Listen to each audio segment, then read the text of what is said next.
Bonjour à tous, Bonjour à tous. bienvenue à ce nouveau rendez-vous de 1 heure pour l'autonomie, aujourd'hui consacré aux missions d'un mandataire judiciaire. Avant de démarrer, juste un petit rappel des règles d'usage pour le confort de tous. Merci de veiller à vérifier que vos micros soient bien fermés.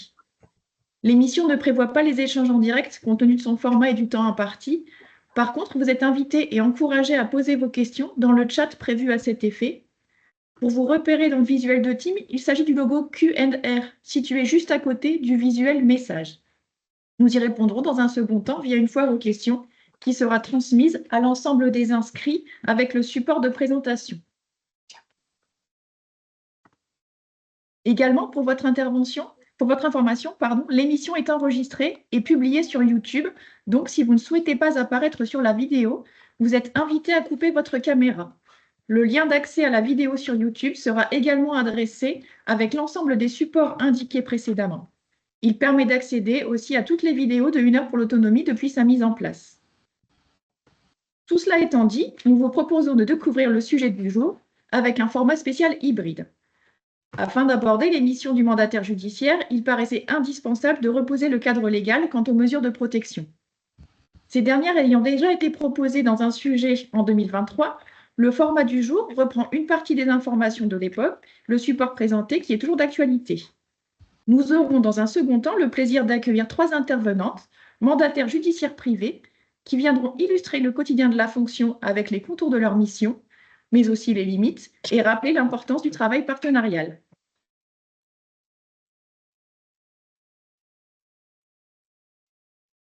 Alors, donc effectivement, à l'ordre du jour, ce qu'on vous propose,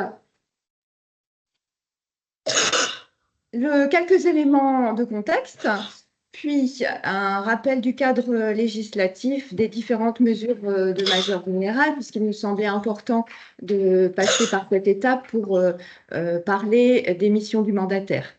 La désignation du mandataire en tant que telle, les missions de celui-ci, avec les contours de la fonction jusqu'aux limites de l'exercice de celle-ci et une illustration d'une situation concrète. Pour démarrer, quelques éléments de contexte avec quelques données chiffrées pour repérer le type de mesure judiciaire et les bénéficiaires. Donc, il faut savoir que le nombre de personnes protégées n'est pas connu précisément.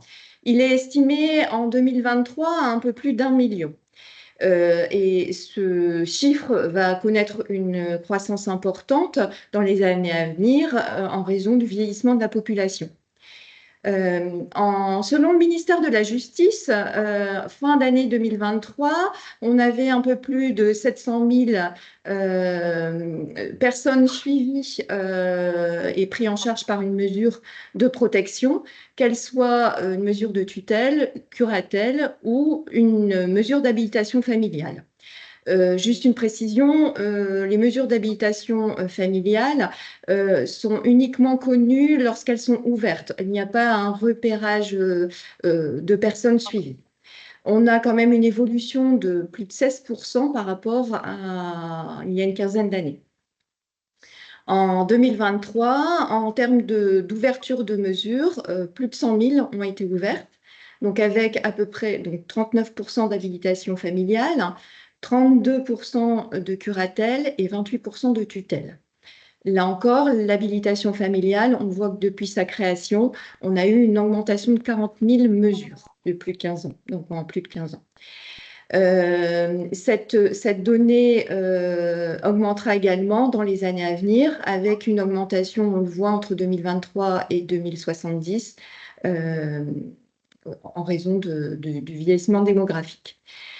Concernant la sauvegarde de justice et les mesures d'accompagnement judiciaire, là, on a quelques centaines d'ouvertures par an qui sont à dénombrer. Sur l'orientation et la prise en charge des mesures, celles-ci sont confiées à plus de la moitié à un membre de la famille. Et sur cette prise en charge, en fait, 71% des mesures concernent une habilitation familiale et 29% pour les autres mesures. 28% à un service mandataire, 16% en mandataire privé et 1,3% un préposé d'établissement sanitaire ou professionnel, donc médico-social, hébergeant des majeurs.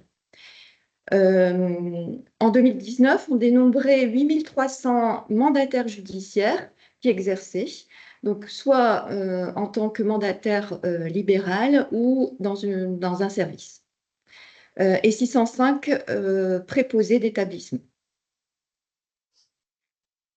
Concernant le profil des bénéficiaires, ce dernier en fait est très variable selon le type de mesure et selon la catégorie en fait du mandataire, qu'il soit familial ou professionnel.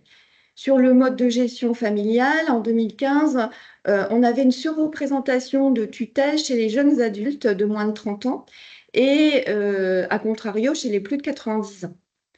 Et selon une étude de 2017 diligentée par la DGCS, parmi les mesures qui sont gérées par des professionnels, il y a une présence fréquente de troubles psychiatriques avec 44% de personnes en situation de handicap psychique.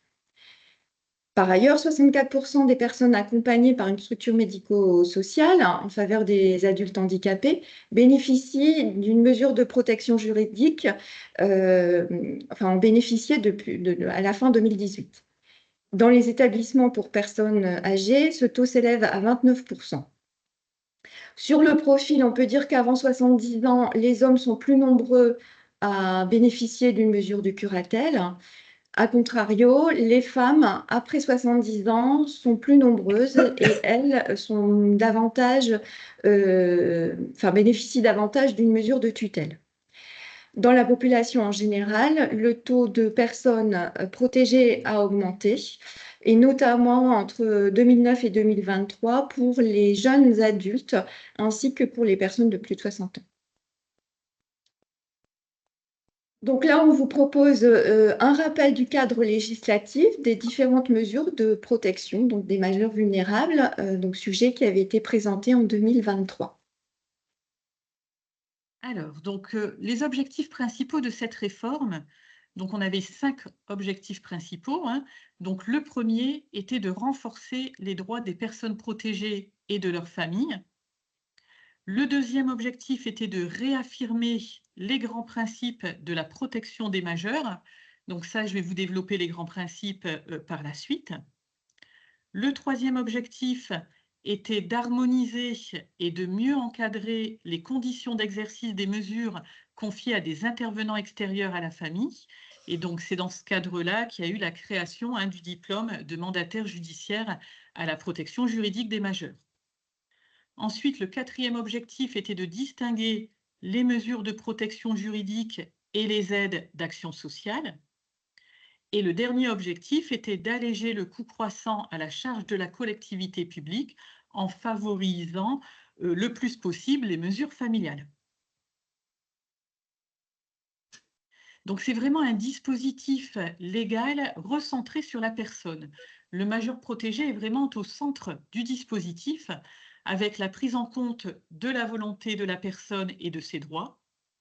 Il y a eu la création d'une charte des droits et libertés, et il y a eu la suppression des mesures de protection pour tout ce qui concernait prodigalité, intempérance ou oisiveté. Donc là, je vous ai mis la charte des droits et libertés de la personne protégée. Cette charte, vous pouvez la retrouver sur le site du CREAI, sur le site protection juridique creaihauts-de-france.fr. Et donc, vous allez pouvoir retrouver cette fiche technique, mais également, il y a à peu près une vingtaine de fiches techniques sur différents thèmes. Et donc, vous retrouvez une mine d'informations sur ce site-là concernant les mesures de protection. Donc, il y a eu la création du mandat de protection future. Alors, le mandat de protection future, c'est la possibilité d'organiser sa propre protection dans le cas d'incapacité à pourvoir seul à ses intérêts.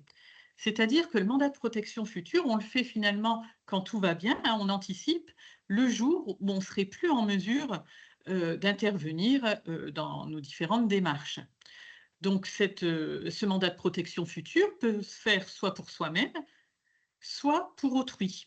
Donc, le mandat pour autrui, en fait, il est fait, c'est par exemple des parents ayant des enfants en situation de handicap qui s'inquiètent le jour où eux-mêmes ne seraient plus là, peuvent faire un mandat pour autrui, donc pour leur enfant, qui pourrait s'activer le jour où eux-mêmes ne seraient plus en capacité d'eux. Donc, le mandat, c'est soit on fait un mandat, donc pour soi-même, on peut le faire sous seing privé ou par un acte notarié. Quand c'est un mandat pour autrui, obligatoirement, on doit le faire par acte notarié. Donc, comment prend effet le mandat de protection future? En fait, lorsque le mandataire constate que l'état de santé du mandant ne lui permet plus de prendre soin de sa personne ou de s'occuper de ses affaires, il fait les démarches nécessaires pour que le mandat prenne effet. Donc, cette constatation doit être établie par un médecin inscrit sur une liste établie par le tribunal. Donc, cette liste est disponible dans les tribunaux. Donc, c'est un médecin expert qui va faire une expertise pour déterminer s'il y a une nécessité d'une mesure et donc d'activer le mandat de protection future. Donc, le médecin délivre un certificat médical constatant l'inaptitude du mandant. Le mandataire ensuite se présente avec le mandat de protection future et le certificat médical au greffe du tribunal pour faire viser le mandat par le greffier et permettre ainsi sa mise en œuvre. Alors, quand on est face à un proche en difficulté, on se pose un certain nombre de questions. Par exemple, j'ai des doutes sur les capacités d'un proche à gérer ses comptes, ses papiers. J'ai un proche qui a un problème d'addiction, qui a un problème de santé l'empêchant de prendre des décisions pour lui-même. Donc, comment réagir face à ces situations? Donc, dans un premier temps, on a le devoir de l'entourage. L'entourage proche a des devoirs envers une personne vulnérable en l'absence ou dans l'attente du prononcé d'une mesure de protection. Exemple, les soins particuliers à prodiguer, l'accompagnement dans la vie quotidienne, l'hygiène, l'entretien. Au niveau de la responsabilité, en cas de mauvaise gestion des biens du majeur vulnérable, des membres de la famille peuvent se retourner contre la personne qui aurait agi de sa propre initiative, même en toute bonne foi. Donc, les différentes questions à se poser. Donc, la première, c'est est-ce qu'une procuration suffirait? Donc là, c'est le principe de subsidiarité. Tout à l'heure, je vous avais dit dans la réforme, les grands principes avaient été de nouveau approfondis. Donc le premier, c'est celui-là, le principe de subsidiarité. Si on peut faire autrement, il n'y a pas forcément nécessité d'une mesure de protection. Donc pas de mesure de protection si une procuration est suffisante. De même, si la personne est mariée, le régime matrimonial permet au conjoint de faire seul un certain nombre d'actes. La deuxième question à se poser, c'est y a-t-il une altération des facultés? C'est ce que l'on appelle le principe de nécessité. Une mesure ne peut être prononcée que si un médecin expert atteste de l'altération des facultés de la personne. On peut retrouver donc la liste des médecins experts soit en contactant directement le tribunal, soit en consultant le site du Créail Hauts-de-France. La troisième question, si je deviens curateur ou tuteur familial, serais-je indemnisé?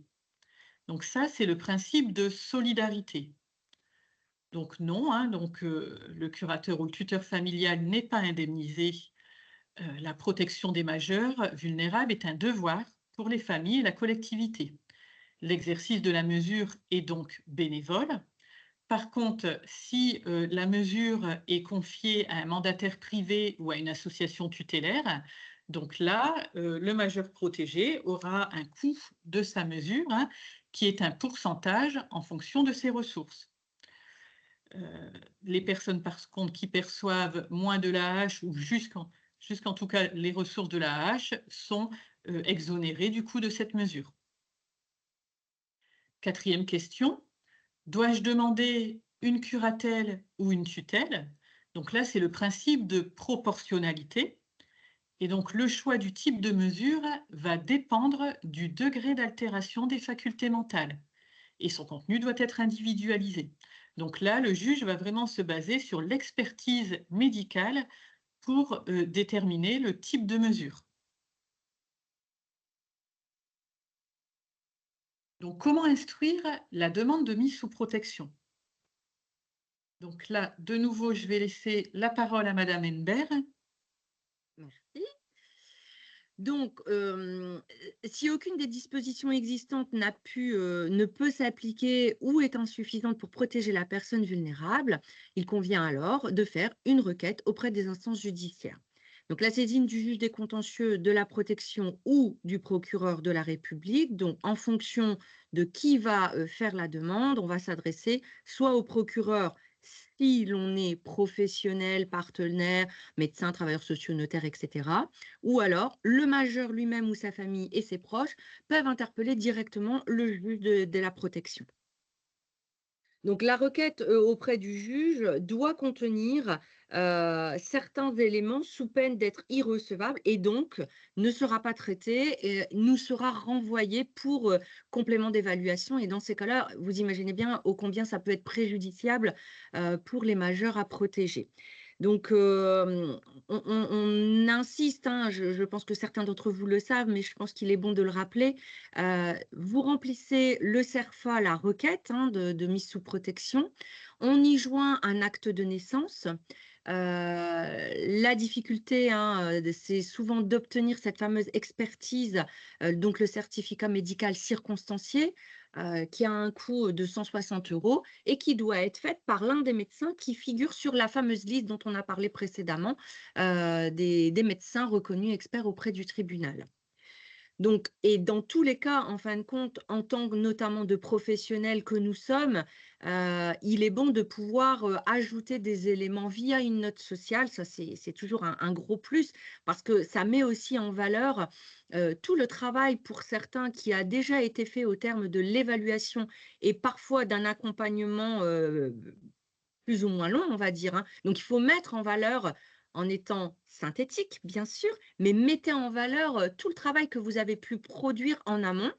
Et dans la requête, vous indiquez le maximum, en effet, les coordonnées des personnes, des aidants, de la famille, évidemment du majeur vulnérable, son lieu de vie. Essayez de détailler au maximum en fonction des éléments. Alors, je sais, parfois, on n'a pas grand-chose, mais parfois, on a plein d'infos. Donc, si on les a, il faut les mettre. Ou en tout cas, il faut essayer d'aller les chercher. Au niveau, en effet, du budget, les charges, les ressources, s'il y a un patrimoine, de mettre en avant, via votre note sociale, les difficultés que rencontre la personne. C'est vrai que c'est ça qui va permettre aussi au juge ou au procureur. Alors, je dis au juge pourquoi, alors que je viens de dire précédemment qu'en tant que professionnel, on ne s'adresse pas directement au juge, mais parfois, en effet, si on a pu développer un lien de confiance suffisant avec le majeur à protéger, eh bien, on va essayer en effet de faire en sorte que la requête, elle passe directement au juge. Et c'est vous, évidemment, qui va aider la personne, on le sait bien, à compléter cette fameuse requête.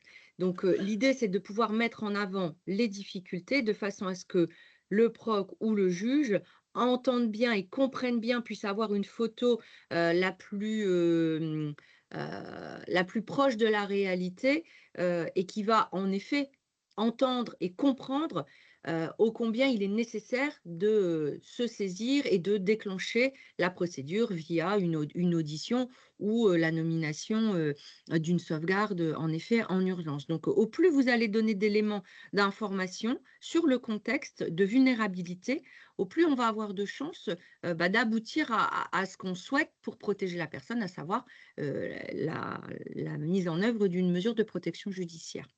Je pense en effet que la difficulté, c'est l'expertise. On a certains experts qui vont accepter d'être payés en plusieurs fois, d'être payés une fois que la mesure va être prononcée. Certains le font gratuitement via des CMP, mais je sais ô combien ça devient de plus en plus difficile parce qu'on a de moins en moins d'experts, notamment dans les CMP, et de plus en plus de majeurs vulnérables à protéger. Voilà, je relaisse la parole à ma collègue.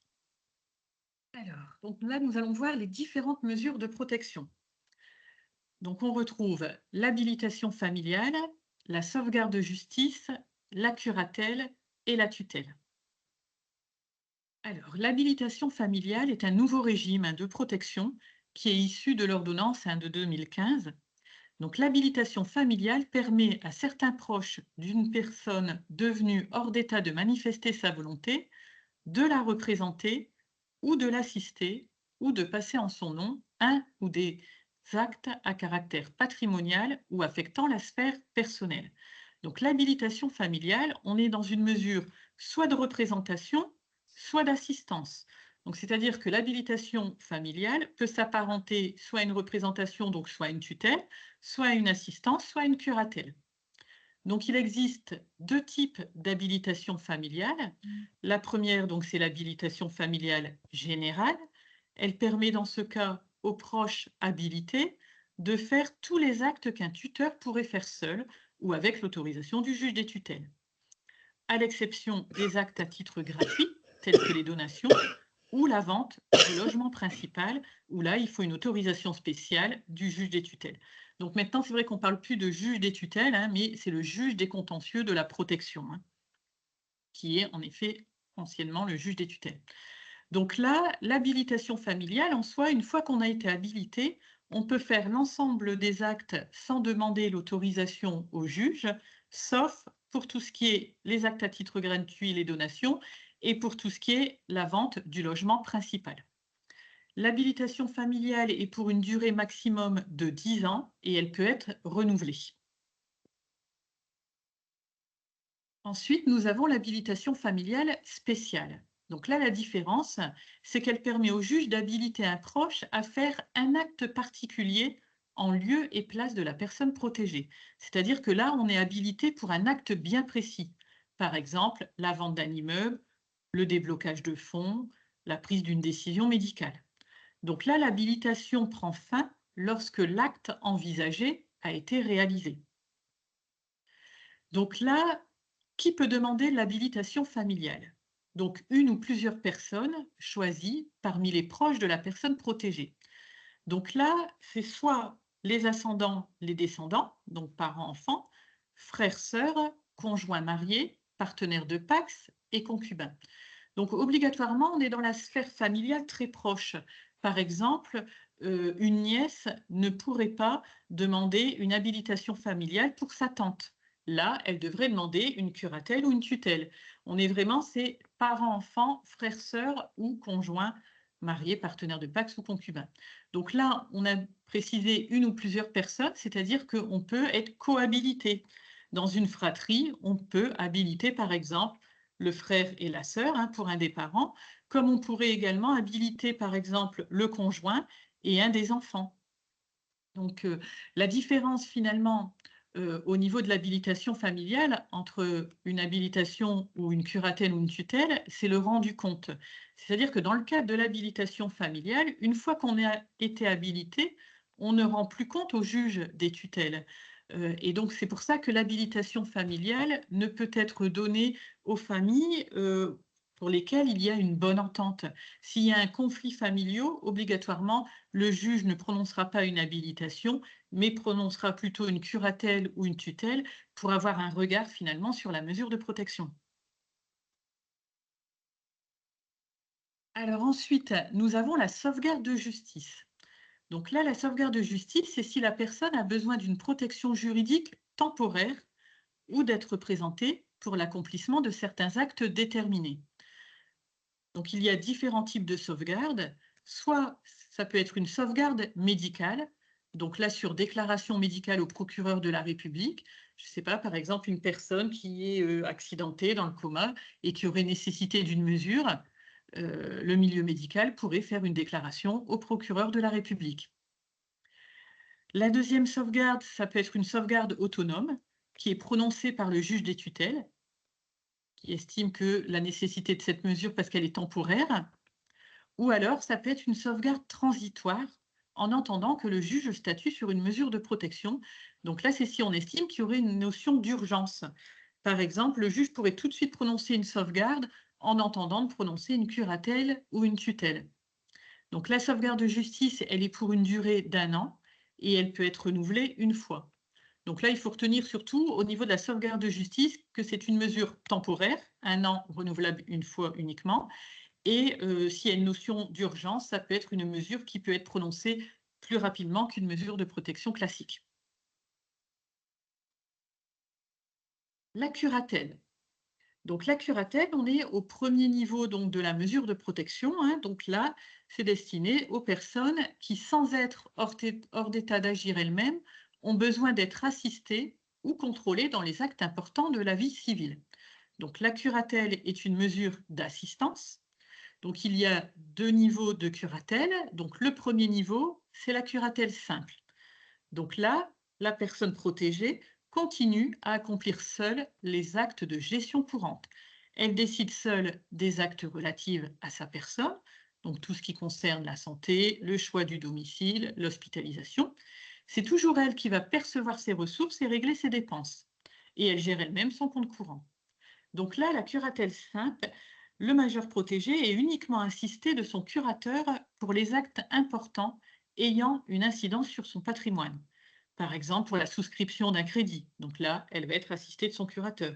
Ou pour l'achat ou la vente d'un bien immobilier. Ensuite, on passe au niveau un peu plus supérieur qui est la curatelle renforcée. Donc là, la curatelle renforcée, on est toujours dans une mesure d'assistance, mais le curateur va percevoir les ressources. C'est lui qui va régler les dépenses à partir d'un compte ouvert au nom du majeur. Le curateur met à disposition du majeur l'excédent. Donc là, la mesure peut être aménagée à tout moment par le juge des contentieux de la protection, d'office ou sur requête, c'est-à-dire que d'une curatelle renforcée, on pourrait passer à une curatelle simple si la situation s'améliore, ou au contraire, si la situation se dégrade, on pourrait passer d'une curatelle renforcée à une tutelle. Et donc là, la tutelle, c'est également un degré de protection supérieur. Et donc, elle est instaurée pour les personnes qui doivent être représentées de façon continue dans les actes importants de la vie civile. Donc là, la tutelle, on est dans le cadre d'une représentation. On représente le majeur protégé. Bien sûr, le juge ne prononcera pas de tutelle si une curatelle est suffisante. Donc là, le tuteur va accomplir seul les actes de gestion courante, il va percevoir les revenus et régler les dépenses. Possibilité de tutelle allégée, donc le juge des contentieux de la protection peut l'indiquer dans un jugement initial ou ultérieur. Donc cette possibilité est à favoriser lorsqu'il s'agit d'actes spécifiques à caractère personnel, par exemple mariage, divorce, testament, clause particulière pour les assurances-vie. Donc là, il faut savoir que chaque jugement est personnalisable en fonction des capacités de la personne protégée. Donc là, je vous ai fait un schéma récapitulatif. Donc on parle de mesures de protection quand il y a altération des facultés personnelles et quand la santé ou la sécurité est compromise du fait des difficultés à gérer ses ressources. Donc on a des mesures contractuelles, le mandat de protection future, la mesure d'accompagnement social personnalisé, la MASP, et on a des mesures judiciaires, la mesure d'accompagnement judiciaire, l'habilitation familiale, la sauvegarde, la curatelle et la tutelle. Donc toutes ces mesures, bien sûr, ne sont pas cumulables, mais on peut passer d'une mesure à une autre. Par exemple, on peut passer d'une curatelle à une tutelle ou inversement. On pourrait également passer, par exemple, une personne qui aurait eu une tutelle et qui maintenant souhaiterait demander l'habilitation familiale, pourrait en effet faire la demande si elle est bien dans la sphère familiale proche. Alors les délais pour les demandes de mise sous protection sont variables d'un tribunal à l'autre.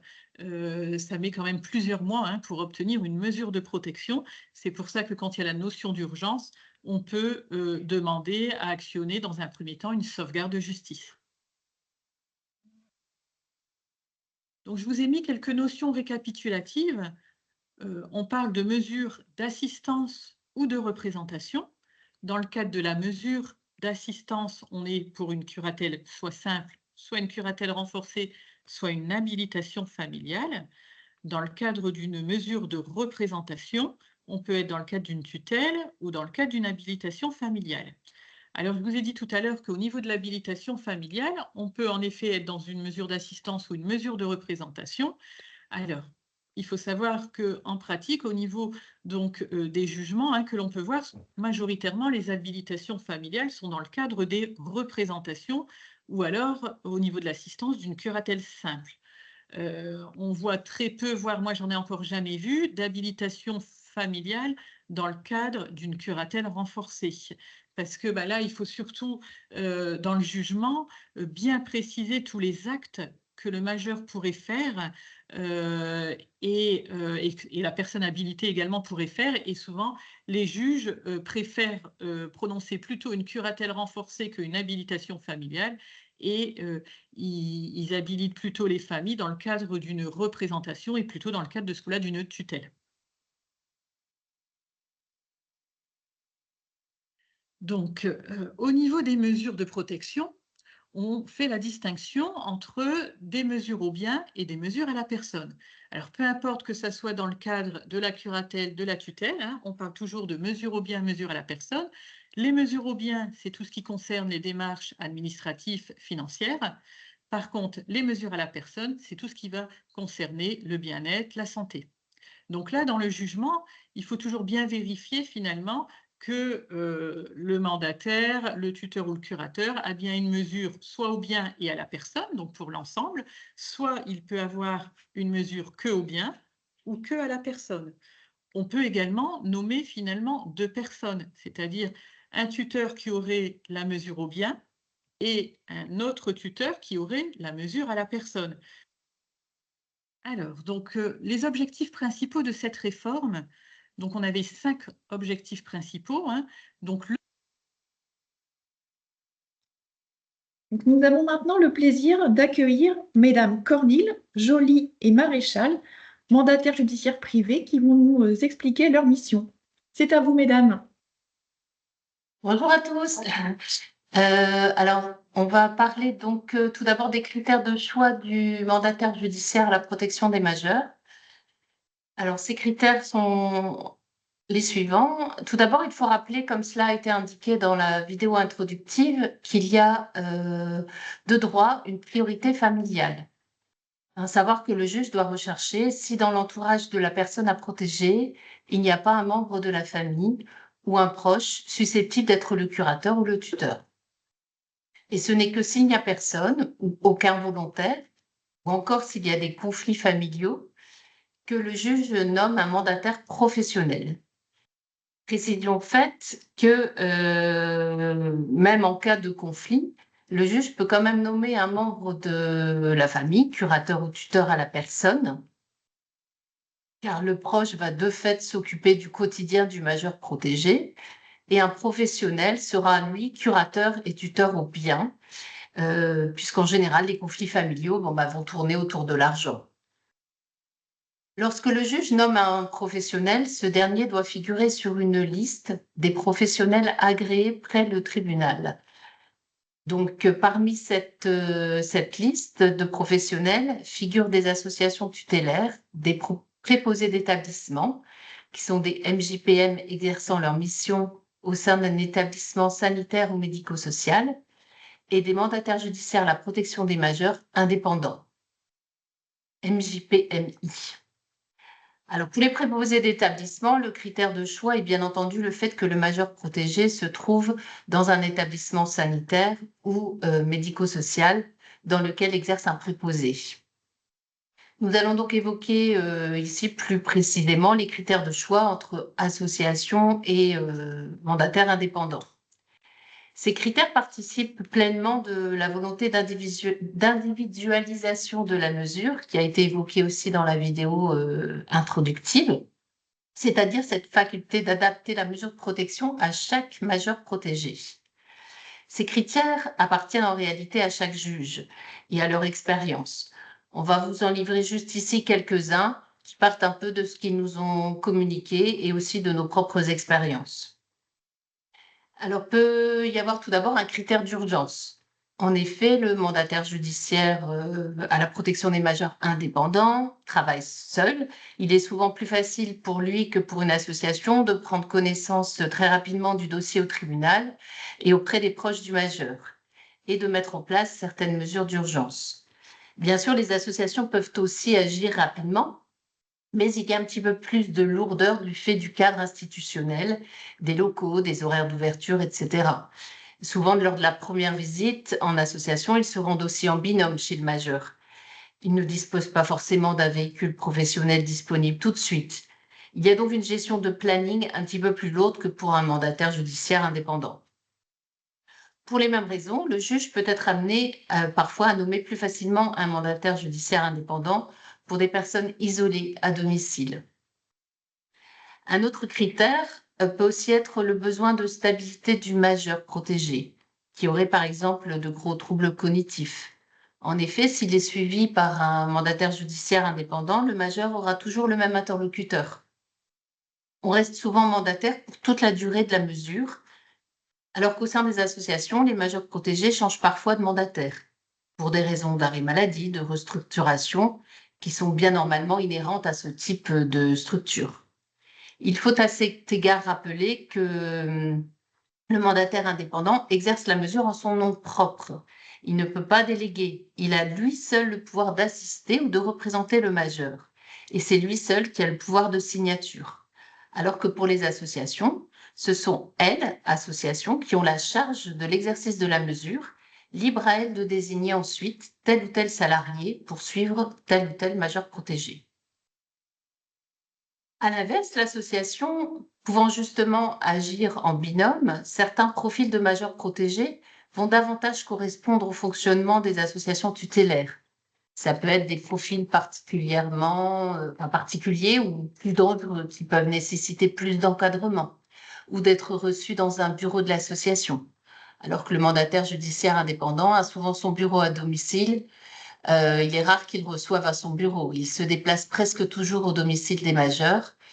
Et les associations peuvent parfois aussi mettre en place des équipes pluridisciplinaires, mettre en marche plus facilement certains réseaux. Donc voilà tous les critères qui peuvent un petit peu orienter le juge lorsqu'il choisit le professionnel. Alors, ajoutons à cela que tout ce qu'on a évoqué reste un petit peu théorique, car le juge fait surtout en fonction des possibilités pour chacun de gérer de nouvelles mesures. Les associations ont des quotas à respecter et les mandataires indépendants des capacités de travail qui limitent le nombre de personnes qui peuvent suivre. Ils travaillent souvent seuls, même si certains disposent d'une aide administrative pour les soulager de certaines tâches. Le juge peut ainsi confier une mesure à un mandataire indépendant, vouloir confier la mesure à un mandataire indépendant, mais justement à ce moment-là, il n'y aura plus aucun mandataire qui pourra prendre de nouvelles mesures, qui aura plus de capacité. C'est peut-être l'occasion de parler des quotas. Il faut savoir que les indépendants se fixent leurs propres quotas, c'est à leur discrétion, en fonction de leur volonté, de leur capacité de travail, sachant que néanmoins qu'un temps plein est demandé lors de l'agrément des mandataires indépendants. Voilà pour ce qui est des critères du choix du mandataire, et je vais laisser ma collègue Manon parler de l'approche de notre quotidien. Merci. Alors, bonjour à tous. Alors, l'approche du quotidien du MJPM. Donc, le métier de mandataire judiciaire, au carrefour du droit et du social, a la spécificité d'être à la fois un métier où l'on gère de l'humain et de l'administratif. Il n'est pas possible de privilégier un domaine d'activité par rapport à l'autre. Ils sont indissociables. Le mandataire est le garant du respect des droits des personnes protégées.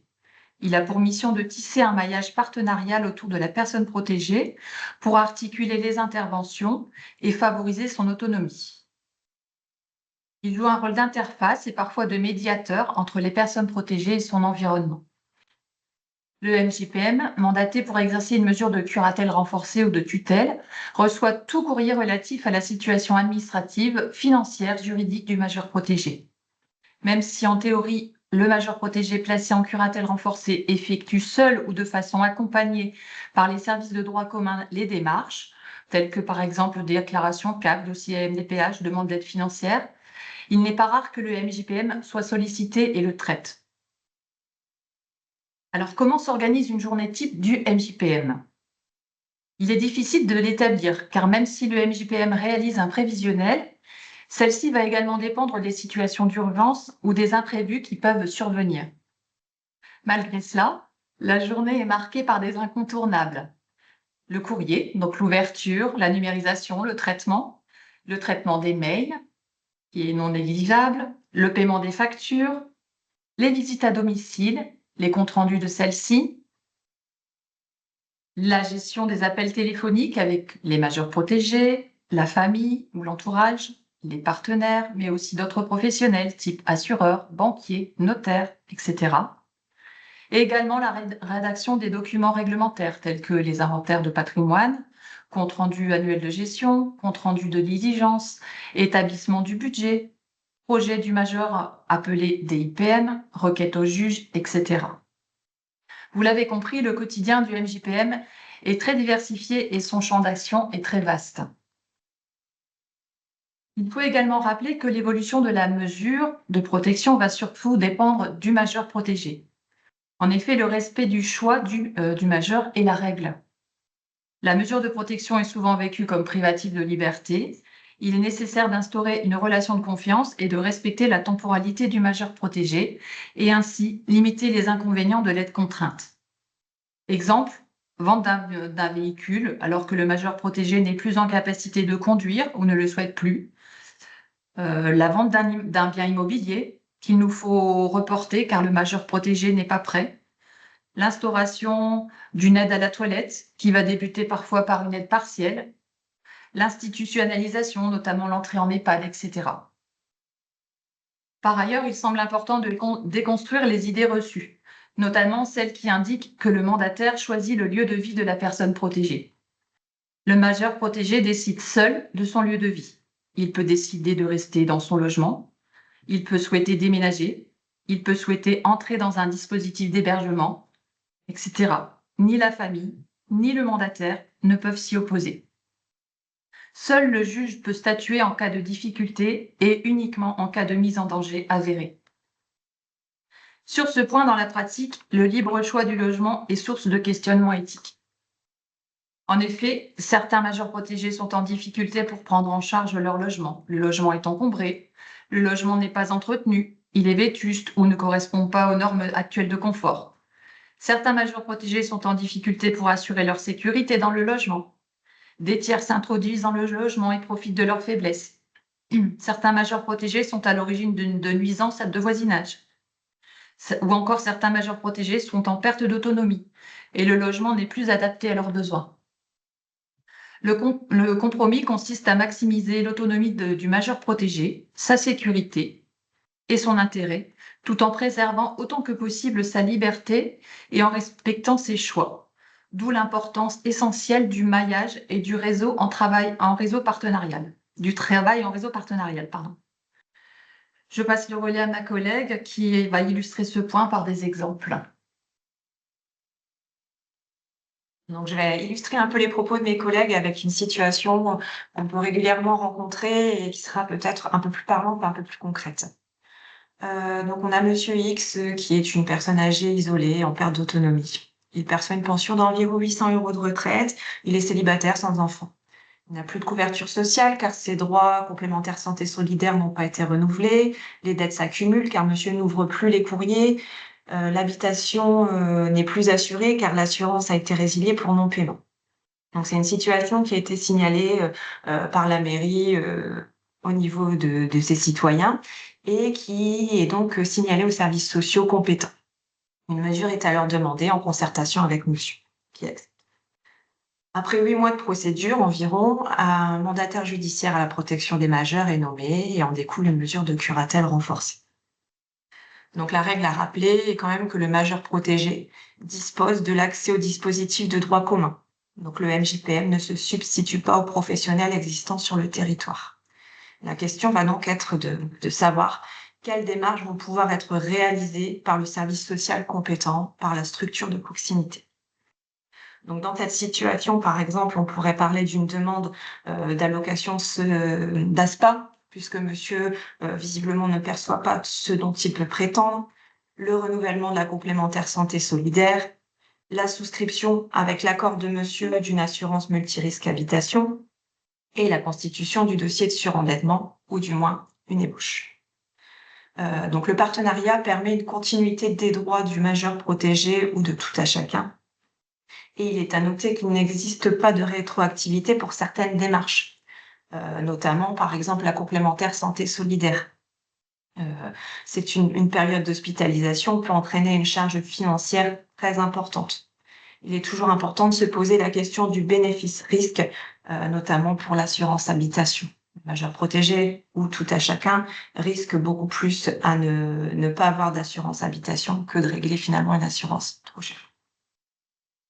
On peut aussi noter que chaque service dispose de son pôle expertise, donc que ça soit l'enfance, le service social, la santé, avec tout à chacun des dispositions et des particularités. Le MJPN ne peut avoir une expertise dans tous les domaines et ne sera pas plus compétent qu'une personne de proximité. Nous ne disposons pas non plus de droits, contacts ou liens supplémentaires avec les instances administratives, que ce soit la CAF, la sécurité sociale. Nous n'avons également pas d'accès pour des démarches de type FSL, par exemple. Seuls les services compétents peuvent instruire une demande de priorité pour un logement. Donc, au niveau de la co-construction, c'est important d'avoir ce maillage partenarial, car le mandataire judiciaire ne peut adosser et ne peut avoir toute cette expertise. Donc, exemple, dans cette situation, il aurait été important d'élaborer une demande de complémentaire santé solidaire avec le majeur protégé, s'il est en capacité. On peut en déduire que oui, puisqu'ici c'était une curatelle renforcée. Et pourquoi pas l'envoi des pièces justificatives par le MJPM à la suite de la mesure. Donc, il est à noter que certaines disparités territoriales existent sur un même département et que certains services vont parfois se désengager avec la nomination du mandataire.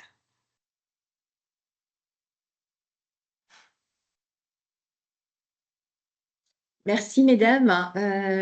Donc, effectivement, hein, on voit, de par votre témoignage, l'illustration concrète de votre quotidien, hein, et donc, du coup, de l'activité type d'un mandataire judiciaire.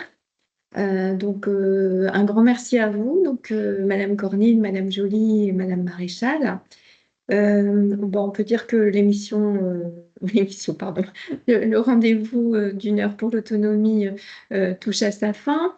Les éléments seront envoyés, hein, comme indiqué dans l'introduction. On vous propose de vous retrouver le mois prochain, le 29 avril, avec un nouveau sujet sur le syndrome de Diogène.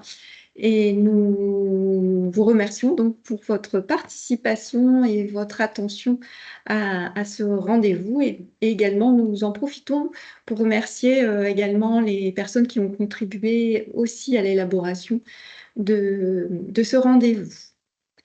On vous souhaite une agréable journée. À bientôt. Merci à tous. Merci Bonne à tous. journée. Au revoir. Au revoir. Merci, au revoir.